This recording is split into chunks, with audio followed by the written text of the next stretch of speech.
Guys, thanks for joining. We'll start, I think, now because we have just an hour and there's a lot of material I want to present. I don't know if we'll be able to finish everything, but the idea is just to provide a bit of awareness on some of those financial issues that we see in the newspaper sometimes and that we are at some point all faced with in our lives. So I'm part of a group called Common Sense Personal Finance and Investing, and we basically share our experience and knowledge around personal finance, and we learn to invest as expats, and and we help each other.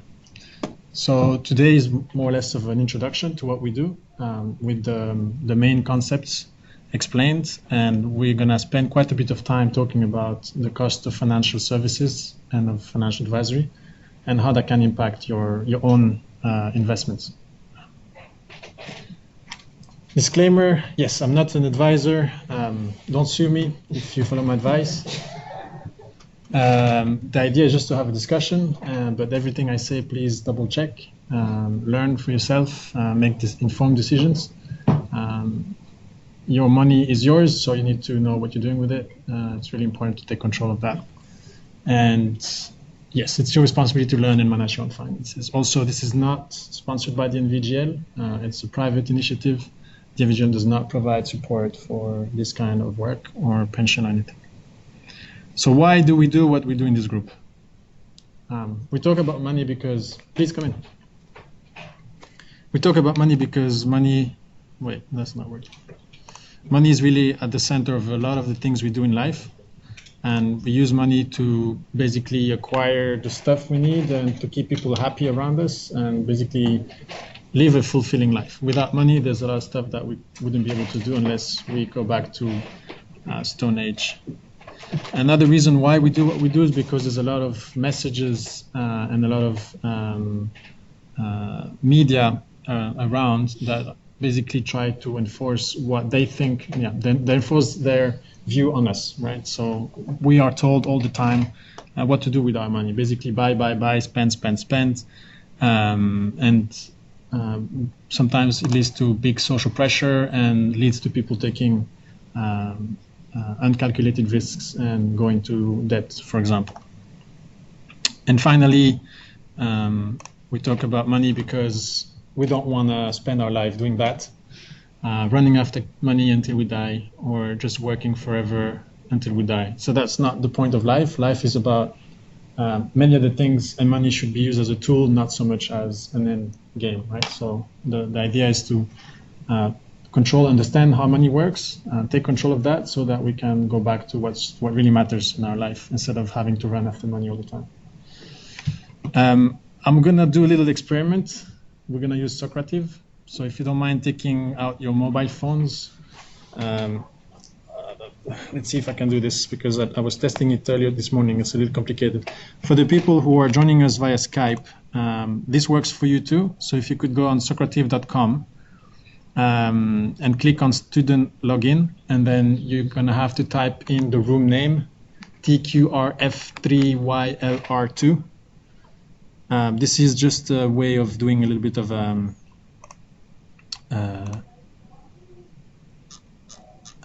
just a little poll, and I'm gonna have to launch the quiz here for you. Give me a second.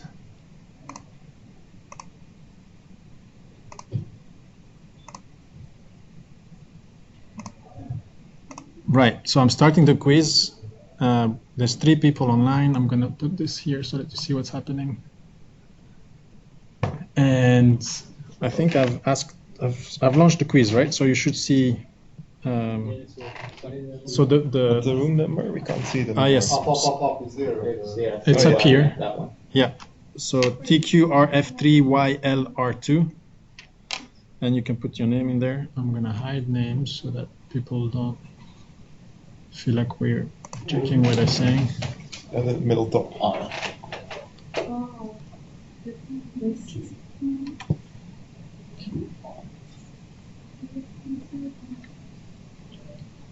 Right, so here we can select the answers we want to submit.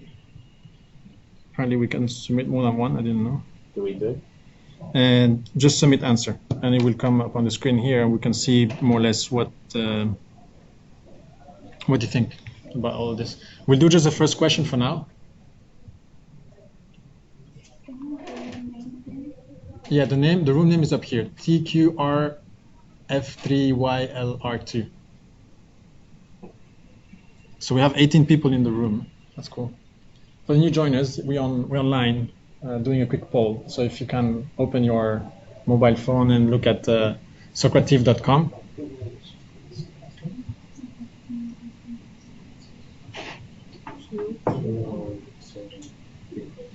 I could try to go back to.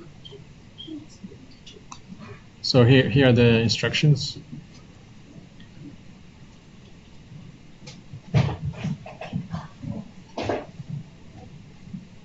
Okay, let's keep moving because we don't have much time. But I see that people are answering all questions already. So for first question, which was where are the questions now? I can't even see the questions here. Oh yeah, here we go. Right, so the first question was, how important is personal finance in your life? And the results are mostly A, B, a couple of C's, but mostly A's, right? So we're saying it's important. All right, let's go to question 2, which was, do you have a solid plan in place for your retirement? I think I can check answers here. Yes, oh, here we go, that's nice. So majority of us have nothing in place and we like to look at potential solutions. Some of us have something in place, not sure if it's enough or appropriate. 10% of us have very solid plans, so that's about 2, right? Because we are 20 in the room. And someone is fine with not having anything in place. Large inheritance. Somebody must be very rich, that's cool. That's cool. We all have different, profiles. And then the last question is, are you currently investing? And if yes, how are you investing? And let's see how we did so far. Not investing, yes in real estate, but not primary residence. Yes in the stock market through a bank or financial advisor. I'm glad to see it's only 5%. Yes through online market, discount broker, no advice, excellent. And yes, other. Cool. It's a shame I don't have a little place so that I can see what other we're talking about. But maybe some of you have answered other. What other? Forex, yeah, if that's investing. I call that training, but that's okay. Other investments? Startup, yes, of course. Business investing. Well, that's good. Then next time I'll add them to the list. But thanks for that. So that's great. It gives me an idea of who's in the room and what we're doing. I'm gonna go back to the presentation. Okay, here we go.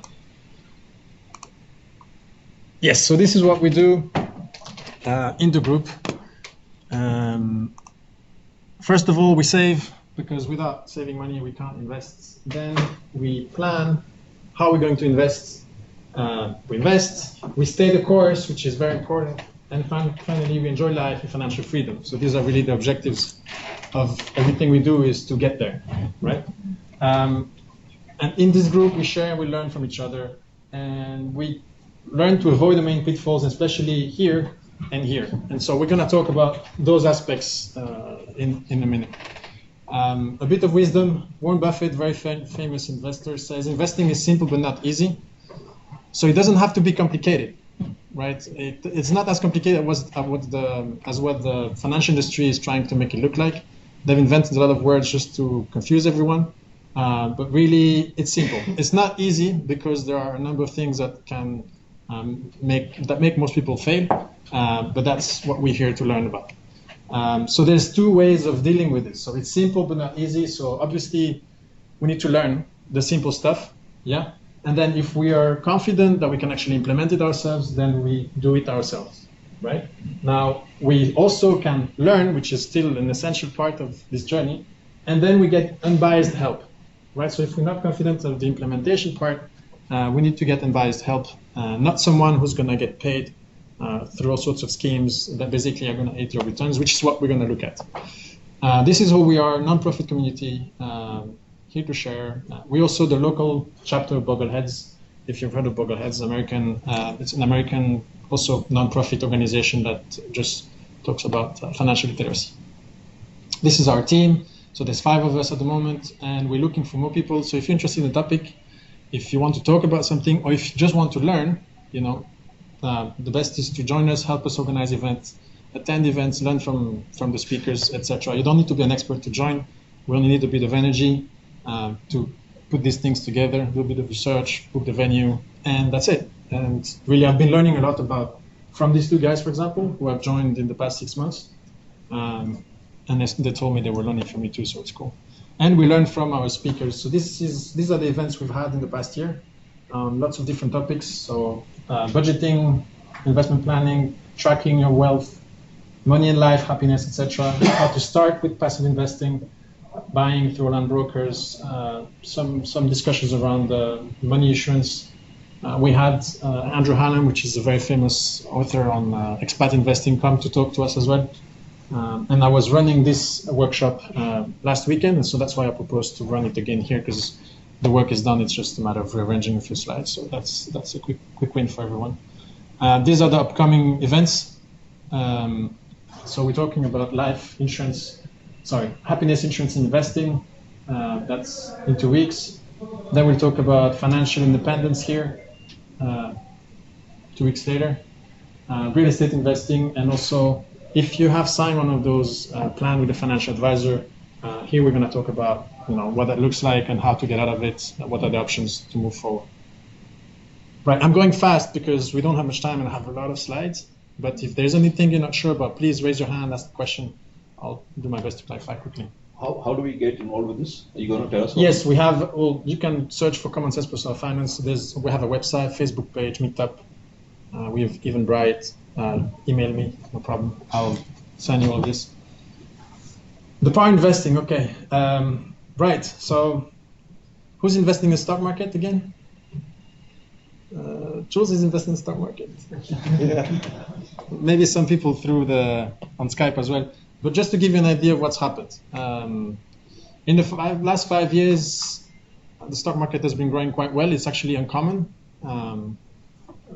It's been doing very well despite all the fears that came after the 2007-2008 crash. So here, if we had invested $10,000 in the global stock market 5 years ago, how much would it be worth today? Just guess. Any number. Double. Double in 5 years. Okay, that's good. Multiply by 3. All right.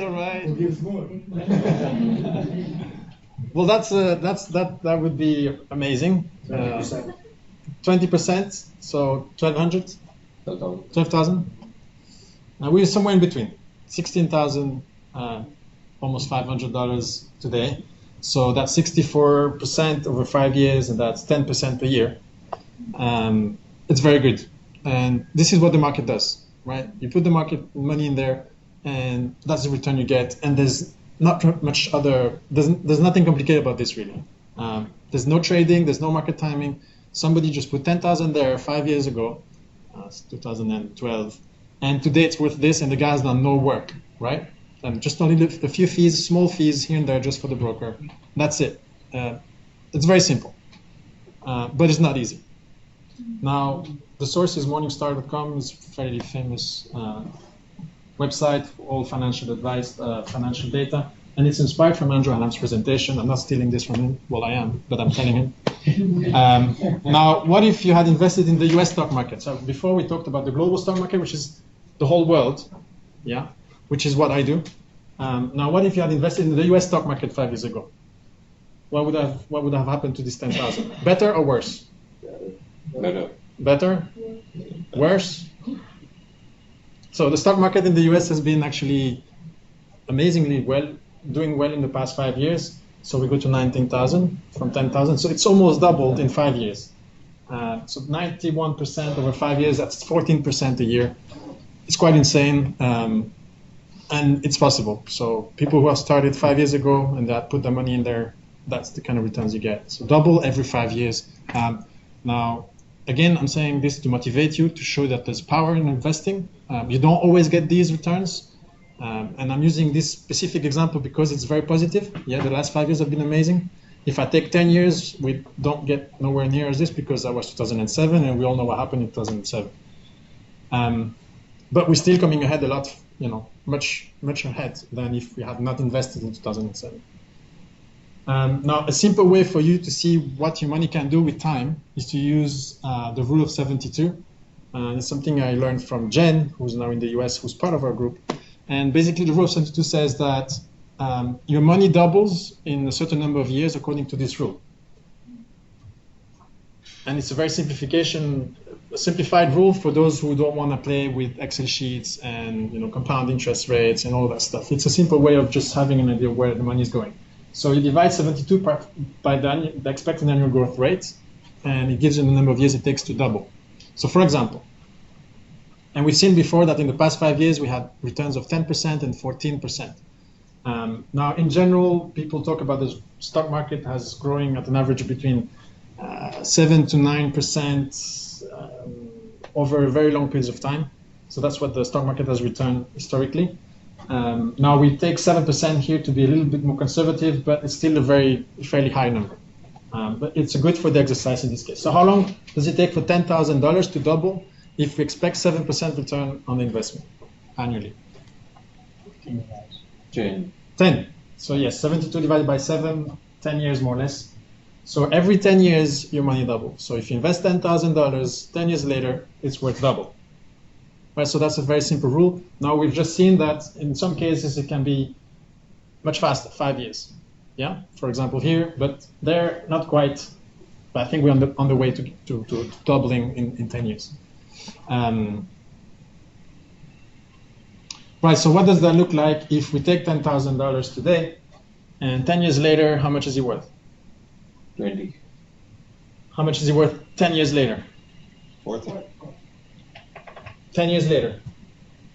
80. 10 years later. 160. 10 years later. How old are you, Mirabai? 34. How long are you gonna live? Your father. I don't think that. Maybe not here. Maybe not that far, but why not? 85 is not crazy. 85 is not crazy, right? Most of us here are going to live past 80 years old. And some of us are in our 20s, very few. Some of us in our 30s, some of us in our 40s, maybe 50s. But most of us are here for, the money that we invest now, we're going to use it until we die. That's the plan. The money has time to grow. And we're not only looking at retirement, say, I'm close to retirement and I'm planning on retiring in, say, 10 years, so, it's only going to double, not worth it. Truth is, the money that I put now, let's imagine I'm 55, I'm retiring at 65. My money, I'm going to need it for the next 40 years, right? Hopefully, I live until I'm 95. So I'm looking at much longer timelines than just planning for retirement, which is in 10 years. Some money will be used at that time, but most of the money will stay there for much longer. The power investing is really time. Start early, invest wisely, and time will do the rest. What matters is start early. And simple and small, it's fine. And let time work for you, right? The later you start, the less you get from the market, I guess. That's fairly obvious. Now, instead of investing $10,000 up front, what if you were contributing $10,000 every year? And we take here a timeline of 20 years. And most people will be saving on a regular basis and investing on a regular basis. So here's just a quick modeling of 10,000 invested every year at 7% per year, annual growth rate. Blue is the amount you've put in the funds, in your investment. And the big bar, the total thing, is your total value. Orange is your gain, only based on doing nothing, just investing. That is assuming 7%, But it shows that as time passes, growth tends to become more interesting. So in 20 years, more than double the total amount that we invested, keeping in mind that there's a large amount that has been invested only at the end, right? We invest 10,000 every year. So the last investments have had less time to grow, but basically those that started early, these ones have had the time to double, triple, quadruple, right? Now, if we look at 40 years, growth becomes exponential, and that's just the power of compounding and the power of investing. So the longer the timeline that you're looking at, the better. And again, which means the earlier you start, the better. if there's some other calculations that I didn't do here, but we could look at is if you start investing in your 30s instead of starting in your 50s, the amount you need to invest to reach a certain amount at 65, it's much, much, much smaller. Because you invest much earlier, it has a lot more time to grow, right? And this is something else we could look at in another presentation. In this case, 5 times the value you've invested over 40 years. Yeah, it's worth doing, you know, because in this case, we're talking about investing $10,000 every year. That's not that much, right? 36,000 dirham. Doable here. Not always in the rest of the world, but doable here. And we end up with $2.2 million by doing the minimum simple investment. Does you mean your kids end up? What's that? Does you mean your kids end up? Well, it depends. From here, if you start when you're 25, that's retirement time. 2.5 million for my retirement. I'm okay. You know, I'll go on a cruise. Some of it to go to my kids. I'll pay for education if they need to. And then, yeah, when you die, maybe you have a nice inheritance, something to leave to them. What you are talking is 7% net or with the inflation? You can look at it both ways. So 7% is the number we look at, and here is net. So after deducting inflation, assuming that markets are growing at 9% and 2% inflation. Now you can do this calculation with less, say 5%, and assume that you have a growth of 8% and 3% inflation. These are numbers to look at. For the example here, we use this specific example. Now if we say 7% is including inflation, which means you're not deducting it, this is basically tomorrow's dollar. So yes, this would have less purchasing power than if you than $2.2 million today. You would still have more money than if you had not invested, right? Which is the main point here.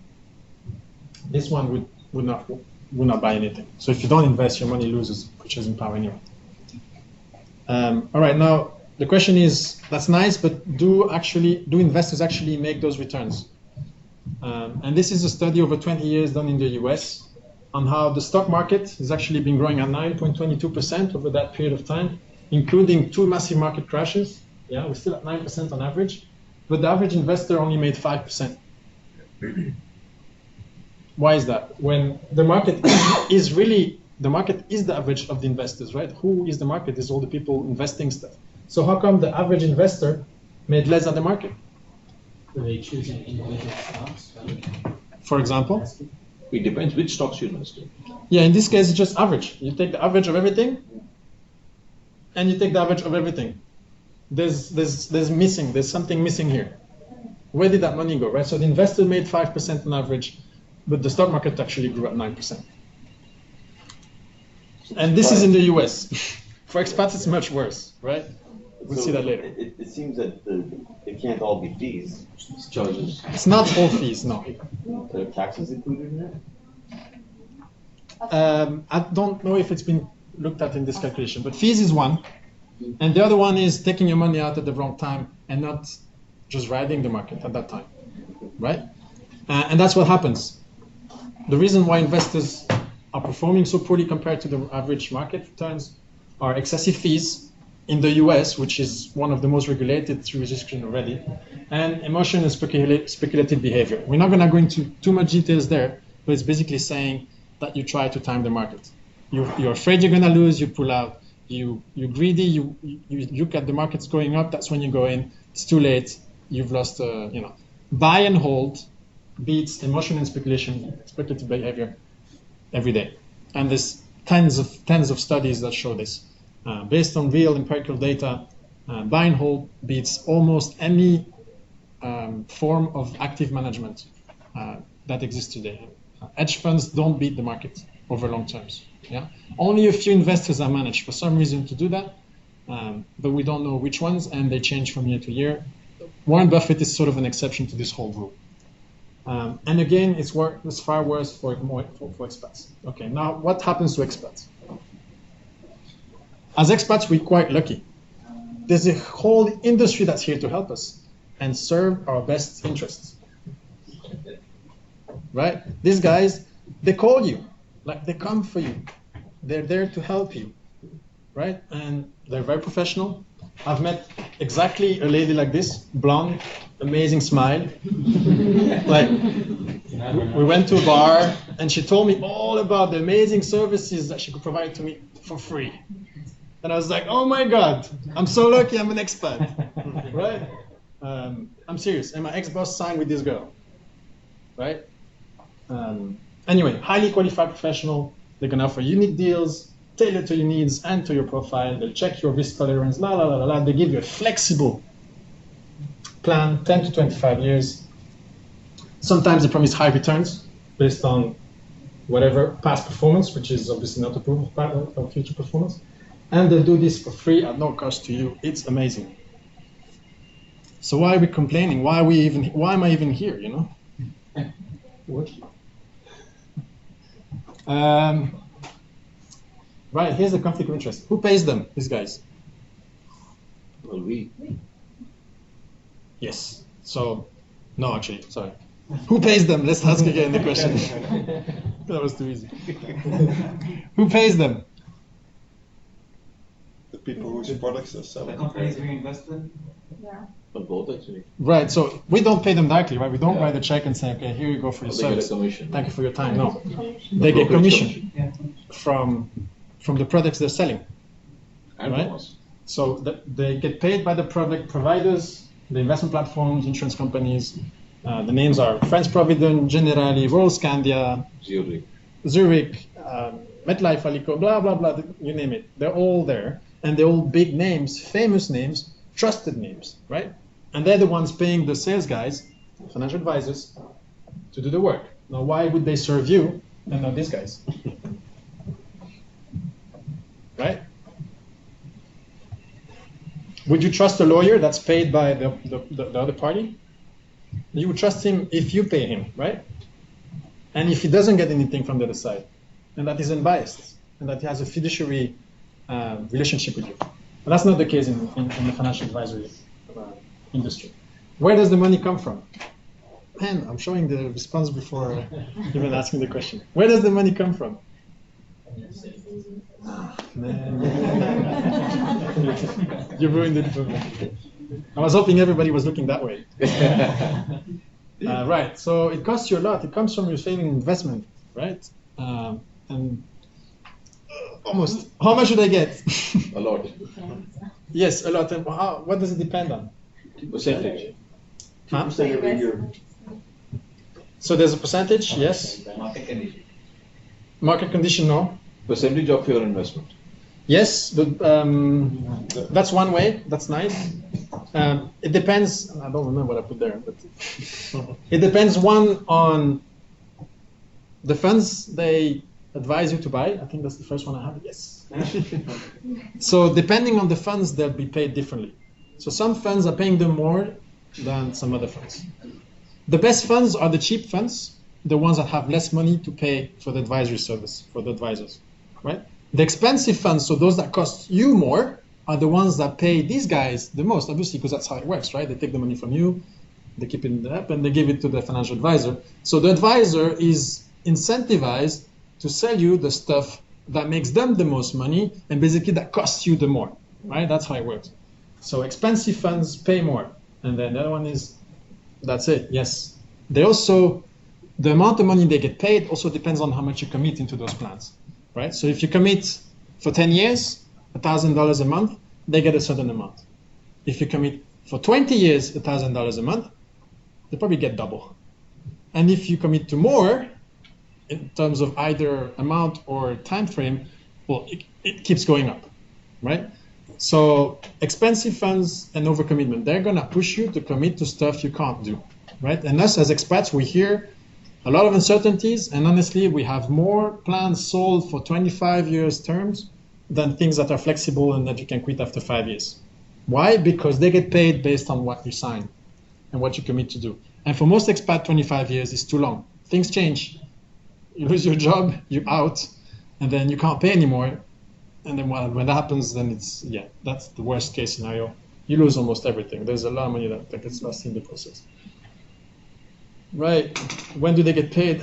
Shit. Upfront. When you sign. Just No when matter you what. sign, yes. Just when you sign, yes. Which means you sign and they go, right? No, they stick around for a bit because they need to make sure that you invest for a certain period of time enough to pay for their commission, right? So 12 months, 18 months, depends, 24 months in certain cases for the longer plans. They'll be nice to you, they'll be reassuring, they'll say, look, the market is doing this, they'll find all sorts of reasons why you're not making that much return. And then actually they will tell you, oh, by the way, none of the money you've put in so far is actually yours yet because you've paid for the platform fees now. And now you're going to start investing 2 years later, right? Anyway, it's bad.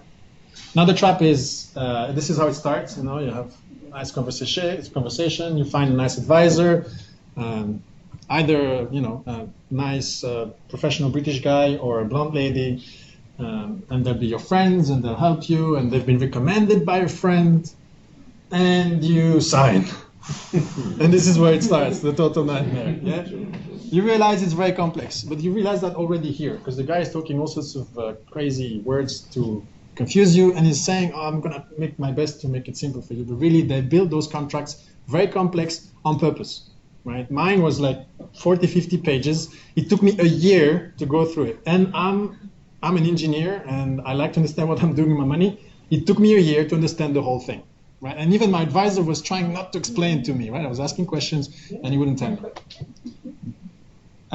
It's not transparent. They don't show exactly how charges are applied, where the money comes from to pay for all sorts of things. They invent fake units within the plan so that you don't really know what you're investing in and you cannot compare with the actual market.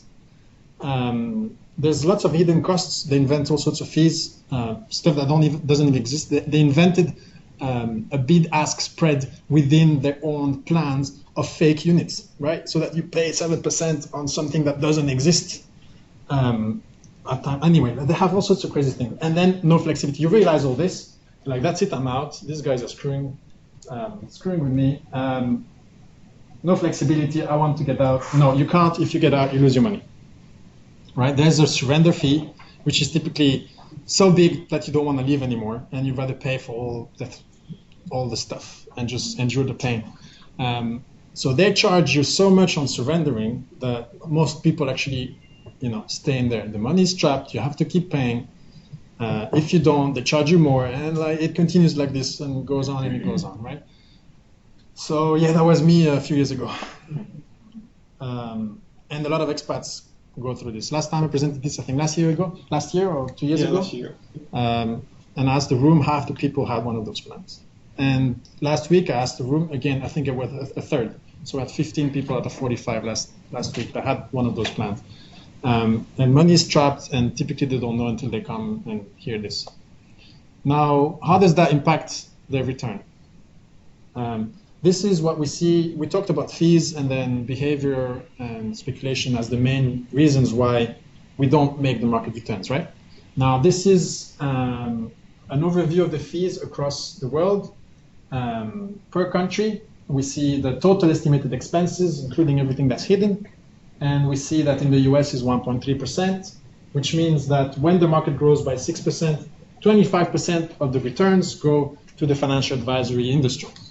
Now, in the UK, we have 2.28, 38% of the returns go to the financial advisory industry. In Canada, which is pretty bad, is 3%.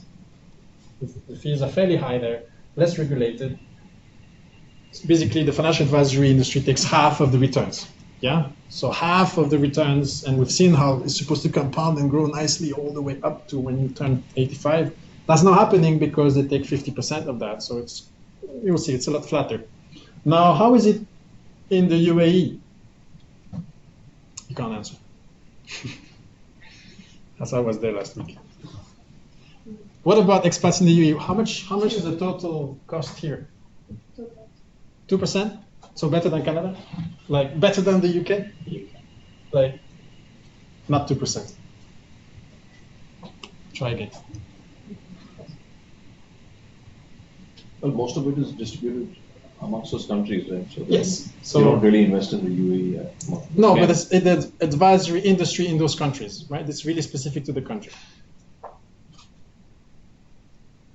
Remember how I said it was far worse for expats? These are the fees we see. My plan was at 4.5%. And from the work we're doing, we've seen a few people that came with total fees of 6%. So what does that mean when there's an average market return of 6%? How much do they take of your return? Already, most of it. They take between 66 and 100% of the returns, which means your money doesn't grow. Right? You're investing, but your money doesn't grow. And that is what happens. This is what's happening with the people who have been in those plans for, say, a decade. The money hasn't grown. And most of the time it's gone down. And we've seen with the numbers of the past 5 years, the market's been supposed to go, up 10% or 14%, depending on the market you've invested in. And that's not happening. So what happens with the rule of 72 when we look at those big fees? So now let's take a conservative approach and we say, instead of looking at 6%, we say, okay, let's assume you've been lucky and you got one of the cheaper plans. For whatever reason you got lucky. From 7% we go to 3%. From 10 years for the money to double, we go to 24 years, right? Which means that over over the 50 years timeline we were looking at before, how much is this initial 10%, $10,000 going to grow? This is what we had before, right? And we said over 50 years, whatever insane number, times 32. Now, if we use the new rule of 72 here, using 3% return, doubles every 24 years, which means that we're going to have 20,000 here, yeah? And when we get there, how much do we have? Much less than 40,000 instead of, and where does the difference go? To a blonde lady. Yeah.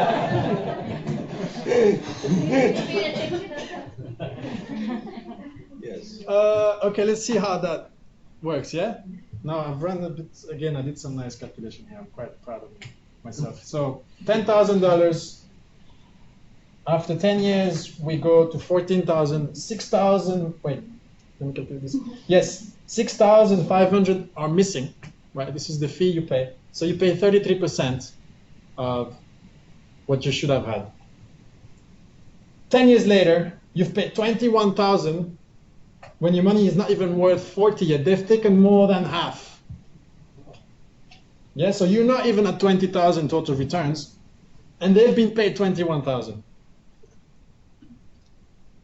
And this is only on the 10,000 that you invested initially, yeah? So your money hasn't doubled yet, and they've already received 20,000 on the 10,000 you gave them initially. After 30 years, it's the same. 40 years is freaking nuts. 50 years, right? On $10,000, they get paid $276,000 over the period of 50 years, and you get what? I don't even know, man. Not even 50,000. So what do you prefer, this one or this one? Right? And this is all just about choosing how you're investing and who you're investing with, and knowing the basics. Learning the basics would save you, whatever difference this is, $280,000 on an investment of 10,000, and we haven't even looked at investing 10,000 every year, right? This is 10,000 once over 50 years.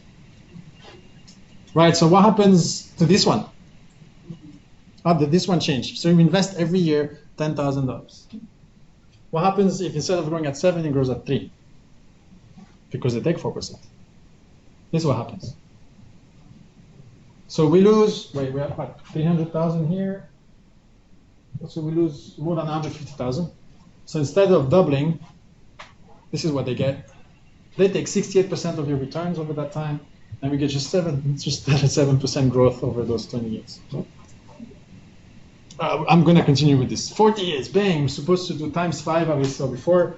This is what we get if we go with the financial advisors. That's the difference. It's going to be fun. Bang, bang, 78% of the returns are gone. You don't even double your money over 40 years. And that's what your money has done, but this is what you get. Right? Your money went there, but you got this because this went to the advisory services. Anyway, the rules for expat. What's the first rule? Don't trust the blonde lady. Yes! Don't sign a savings plan with a blonde lady. Or whoever offers you this for free, because that's not true. Right?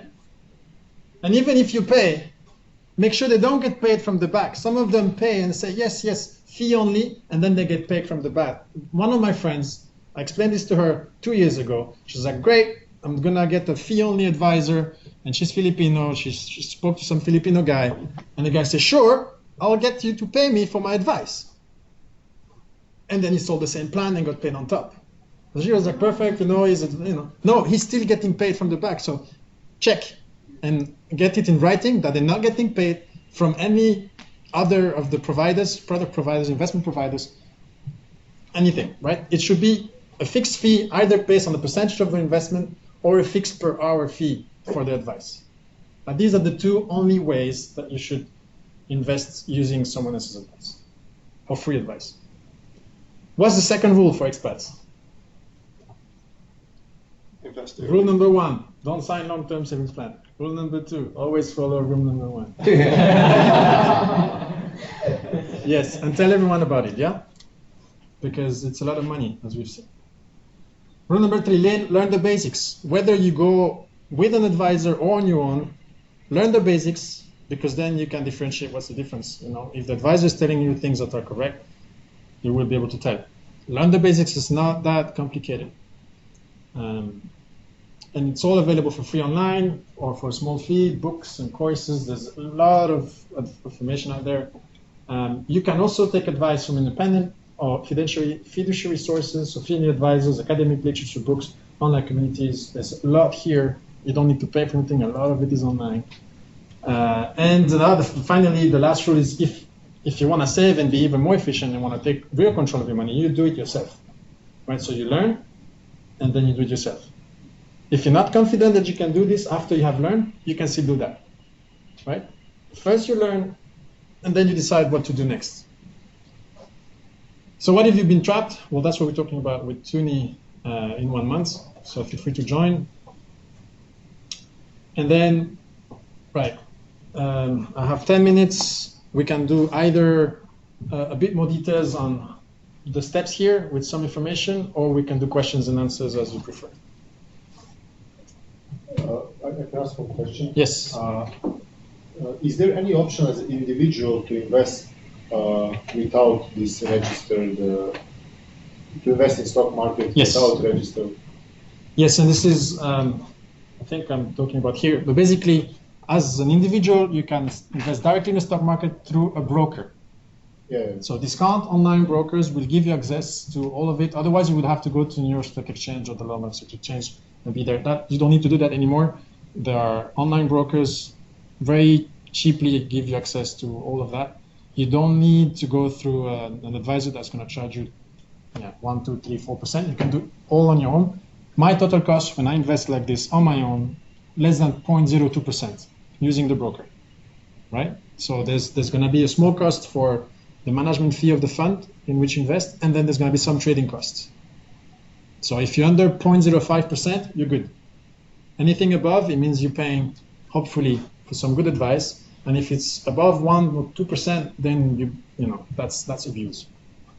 But online brokers are there, and they're not very complicated to deal with. And we're also talking about this in some of the courses, or some of the meetups we're going to organize. It's not in here yet, but we'll schedule that.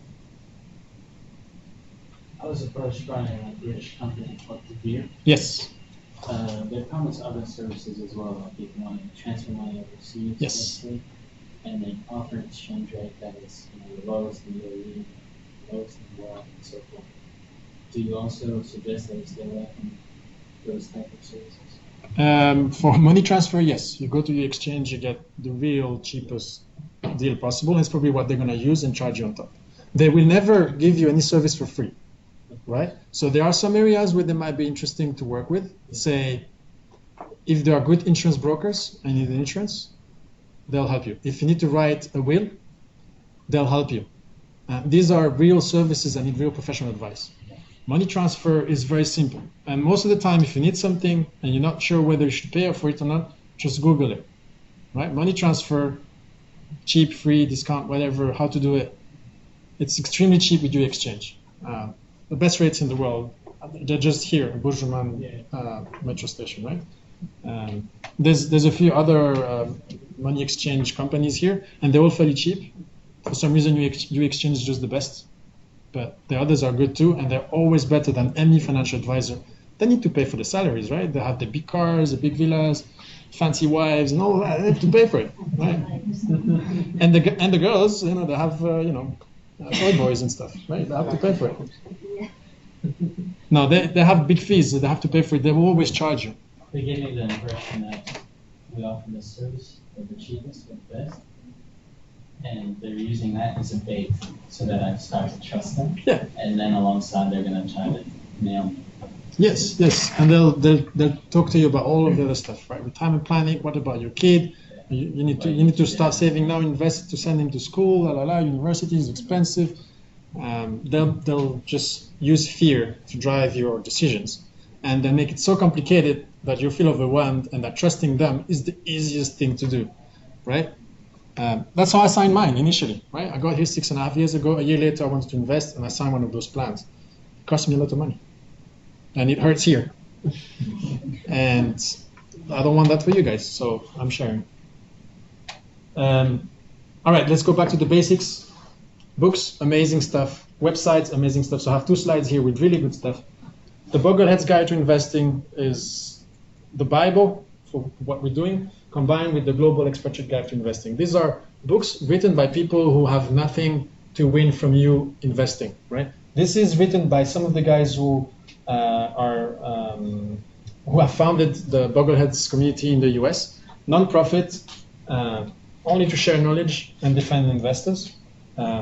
These books, by the way, Wall Street hates them, right? And they'll do everything they can to take them down and discredit them. Very solid, everything based on academic research. This is US focused. It's going to give you all the right principles of the Bogleheads investment philosophy. And the Global Expatriate Guide to Investing is written by Andrew Hallam, who's an expat that used to live in Singapore. And he's gone through exactly everything that I'm talking to you about. He's a very experienced investor. And basically, he says, this is the way to go. Here's to do it as an expat. It doesn't matter where you come from, what background you have, and what access to financial services you have at home, etc. You can do it as an expat, and he explains it here. It's very well written. Millionaire Next Door just tells you that to be a millionaire, you don't need to do anything fancy. Save and invest. It's very simple. And the numbers show it. $10,000 a year. We got to $1 million in less than 40 years. I don't know how much it was, but let's go back. 300,000. I'm interested now. Want to know how much I need to get there. 30 years, you're a millionaire if you invest less than $3,000 a month. It's $3,000 dirham a month, right? 30 years. And in the UAE, we can do much more than that. Right? Sorry, I need to go back. I'm going the wrong way.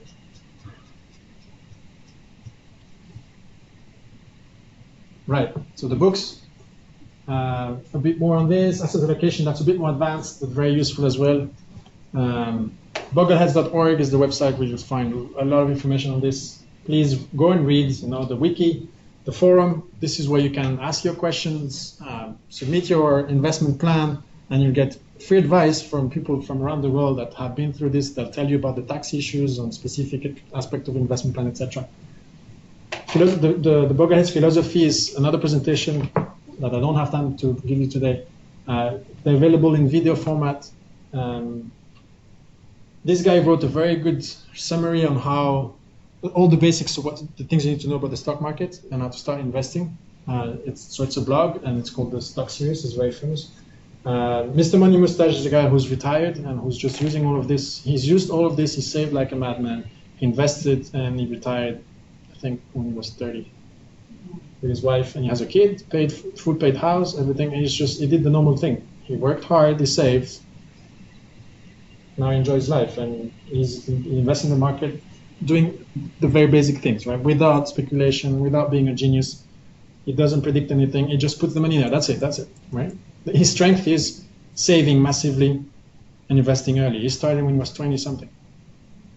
Andrew Hallam is the expat that I told you about, and yeah, he has a lot of advice for expats. Now, advice only from independent financial sources.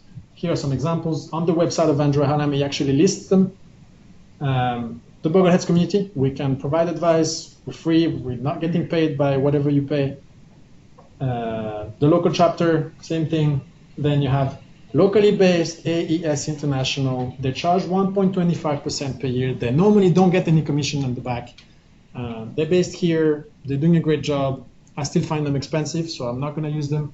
But if you're willing to pay a little bit for something, then these are the guys. They might have a minimum. I'm not sure exactly how much.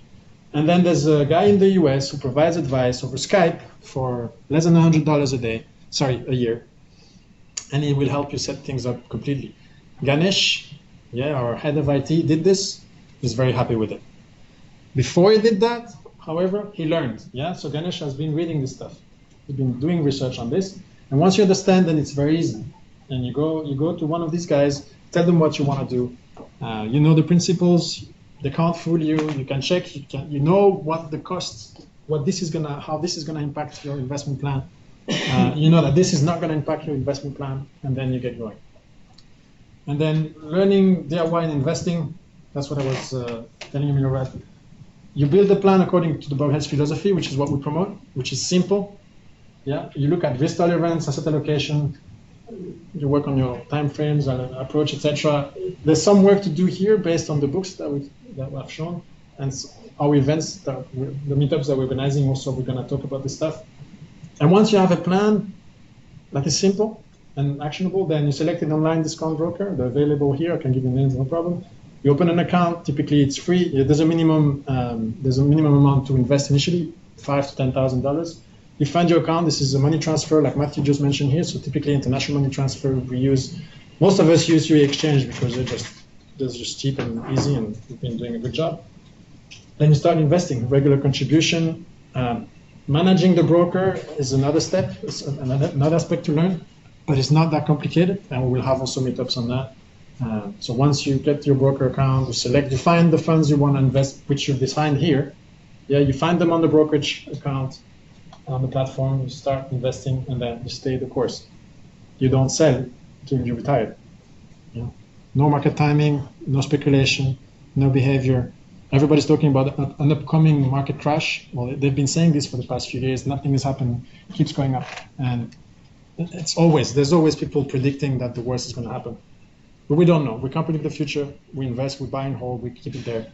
And that's it. And then I have slides on the philosophy, but we don't have time today, so maybe another time. That's it. Thanks, guys.